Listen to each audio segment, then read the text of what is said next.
नमस्कार. SB kitchen मराठीमध्ये आपलं खूप मनापासून स्वागत. आज आपण उन्हाळी वाळवणातला भाजीचा प्रकार तो म्हणजे सांडगे बनवतोय. तर रेग्युलर जे आपण मिश्र डाळी भिजत घालून जे सांडगे बनवतो तर ते सांडगे आज आपण बनवणार नाहीये, तर मटकीच्या डाळीचे सांडगे आपण बनवणार आहोत. खूपच मस्त खमंग हे सांडगे बनवून तयार होतात आणि याची भाजी तर खूपच अप्रतिम चवीची बनवून तयार होते. पातळ भाजी सुद्धा खूप छान बनते आणि सुकी म्हणजे लपतपीत भाजी सुद्धा खूप मस्त बनते. डब्यासाठी सुद्धा तुम्ही या सांडग्यांची भाजी बनवून देऊ शकता. खूपच अप्रतिम अशी ही भाजी बनते. तर या उन्हाळ्यामध्ये तुम्ही सुद्धा हे मटकीच्या डाळीचे सांडगे नक्की बनवा.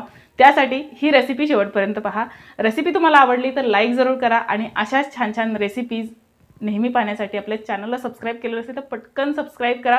सोबतच बाजूच्या बेल आयकॉनला प्रेस करून ऑल नोटिफिकेशन सिलेक्ट करा, म्हणजे मी अपलोड केलेल्या माझ्या रेसिपीचे नोटिफिकेशन तुम्हाला मिळेल आणि तुम्ही माझ्या अशा छान छान रेसिपीचा आनंद घेऊ शकाल. चला तर मग पटकन सुरुवात करूया मटकीच्या डाळीचे सांडगे बनवायला.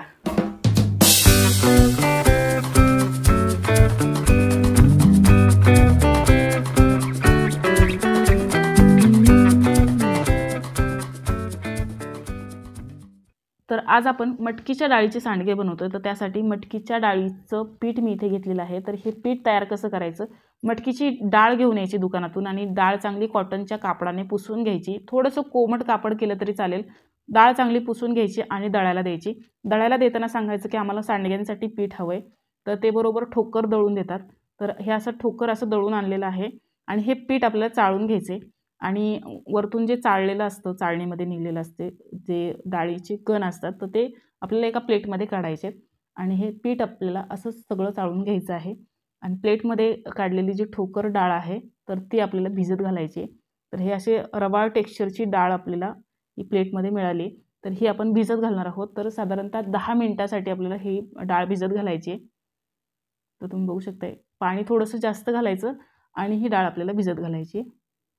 तर ही मी डाळ भिजत ठेवणार आहे आणि आता बाकीची तयारी करून घेणार आहे. म्हणजेच आता आपल्याला सांडग्यांचा मसाला बनवायचा आहे.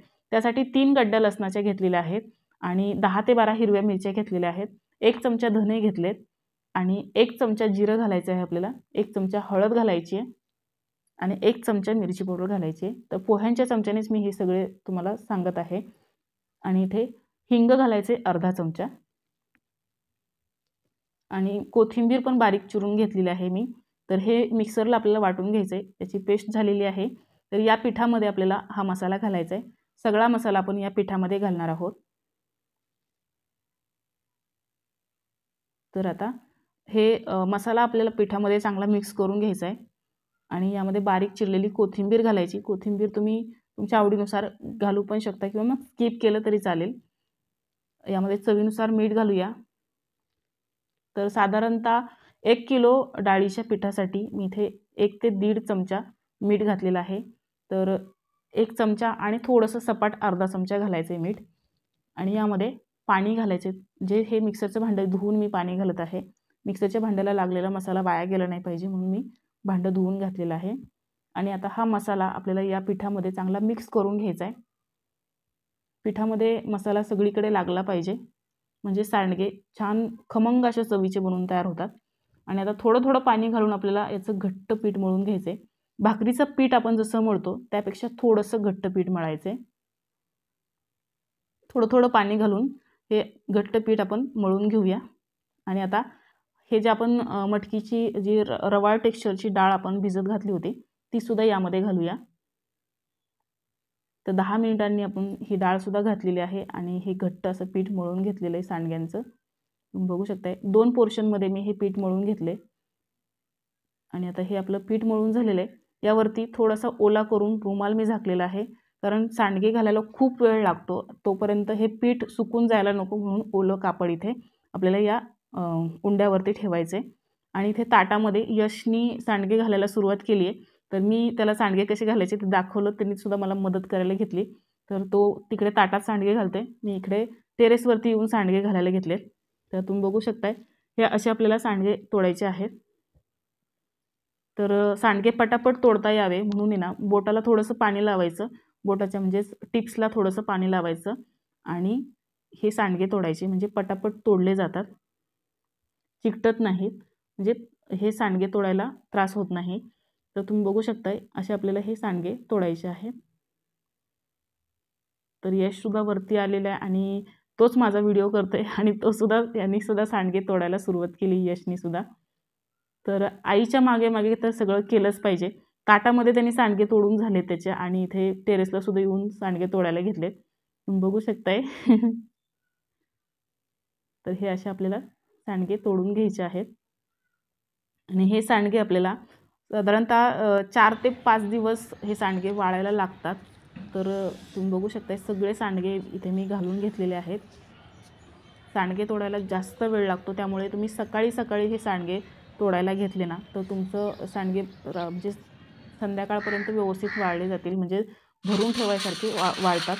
तर तुम्ही बघू शकताय 4 दिवसांनी मी हे सांडगे तुम्हाला दाखवते. मस्त खणखणीत असे वाळलेले आहेत आणि तुम्ही बघू शकताय खूपच मस्त खमंग असे हे सांडगे बनवून तयार झालेत. तर इथे आपले मटकीच्या डाळीचे सांडगे बनवून तयार झाले. तर हे सांडगे आहेत ना मी तब्बल 4 दिवस खणखणीत वाळवून ठेवलेत. तर हे सांडगे आहेत ना जास्तीत जास्त वाळवून ठेवायचे, म्हणजे चांगले खणखणीत वाळवायचे आणि ह्या सांडग्यांना चांगलं हवाबंद डब्यामध्ये भरून ठेवायचे. या सांडग्यांना म्हणजे पाण्याचा हात लागला नाही पाहिजे किंवा मग हे सांडगे दमट ठिकाणी ठेवायचे नाही. पावसाळ्यात आहेत ना हे सांडग्यांना कॅरीबॅग किंवा मग पॉलिथिनने कवर करून ठेवायचं, म्हणजे हे सांडगे मऊ पडत नाहीत किंवा मग हे सांडगे खराब होण्याची शक्यता नसते. तर हे सांडगे खणखणीत असे वाळवून डब्यामध्ये भरून ठेवायचे, हवाबंद डब्यामध्ये भरून ठेवायचे, म्हणजे हे सांडगे टिकायला जास्त टिकतात आणि खमंग असे बनलेले आहेत हे सांडगे. हे सांडगे जेव्हा मी बनवले होते, म्हणजे सांडगे अर्धवट ओले असतानापासूनच आमच्या घरामध्ये हे सांडगे वेचून वेचून खायला सुरुवात झाली. तर खूप मस्त अप्रतिम चवीचे हे सांडगे बनतात आणि याची भाजीसुद्धा भन्नाट अशी बनते. म्हणजे पातळ भाजी बनवा किंवा मग ही लपतपीत भाजी जरी बनवली डब्यासाठी तरीसुद्धा खूपच अप्रतिम चवीची भाजी बनवून तयार होते. तर या उन्हाळ्यामध्ये तुम्ही सुद्धा हे मटकीच्या डाळीचे सांडगे नक्की ट्राय करा आणि ही सांडग्यांची रेसिपी कशी वाटली हे कमेंट करून नक्की सांगा. रेसिपी तुम्हाला आवडली असेल तर लाईक जरूर करा आणि अशा छान छान रेसिपीज नेहमी पाहण्यासाठी चॅनलला सबस्क्राईब केलं नसेल तर पटकन सबस्क्राईब करा आणि सोबतच बाजूच्या बेल आयकॉनला प्रेस करून ऑल नोटिफिकेशन सिलेक्ट करा. चला तर मग भेटूया पुन्हा एकदा अशा छानशा रेसिपीसोबत. तोपर्यंत धन्यवाद.